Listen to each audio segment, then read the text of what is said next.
Chief Minister Y.S. Jagan Mohan Reddy on Friday directed officials to ensure that all medicines used in government hospitals, including EC hospitals, meet GMP and WHO standards. During a review meeting on COVID control and vaccination, the Chief Minister said special attention should be paid to sanitation in hospitals. There should be regular monitoring of food provided to patients, maintenance of hospitals and medical infrastructure. Minister for Agriculture kannababu said that the state government has been initiating steps to protect the interests of mango farmers. He criticized opposition leader Chandrababu Naidu for making false allegations on fall in mango prices. He said Tahsildars, VROs and horticulture officers were appointed to monitor the mango prices at food processing units in Chittor district. Chief Minister K. Chandrasekhar Rao has devised a new political strategy to counter the main opposition BJP, Congress in one go-ahead of by-election to the Huzurabad Assembly segment. Prez chief proposes to explain how the state and BJP failed to impress their high command in Delhi to intervene and stop the neighbouring Telugu state from going ahead with illegal projects.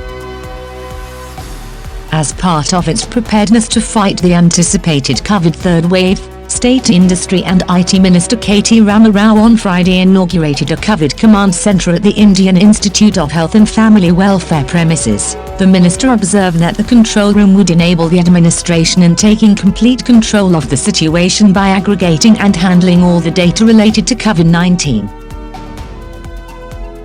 Dr. T.V. Ramachandra from the Centre for Ecological Sciences, IISC, has stated that the Karnataka Biodiversity Board should intervene and advise the Minor Irrigation Department to ensure the mitigation of the environmental damages which could be caused due to axing of more than 6,000 trees to develop Singanayakanahalli Lake. govt should explore alternative alignment to minimize environmental damages.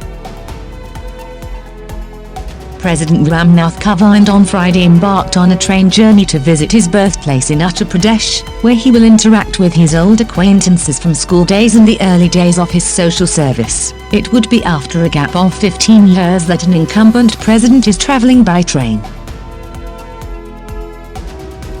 Supreme Court appointed National Task Force, NTF of top medical experts, set up to formulate a methodology for allocation of oxygen to states and union territories, has recommended that the country should have strategic reserves of the gas for 2-3 weeks of consumption on the lines of the arrangements made for petroleum products. The 12-member NTF said that all hospitals should have a buffer capacity for emergencies, and they should set up oxygen monitoring committees of senior staff.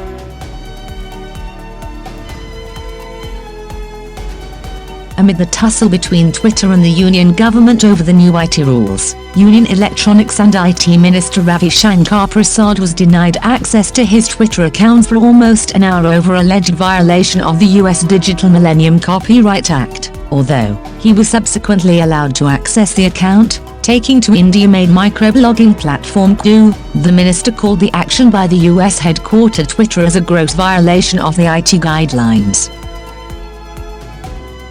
Amid worries of a possible third wave of coronavirus, there are questions about whether the 85-day gap between the first and second vaccine dose could potentially cause problems. Data shows there is also an urgent need to increase the number of people who have received both doses of the vaccine. 2 shots are the only effective ammunition against the virus, and a possible third.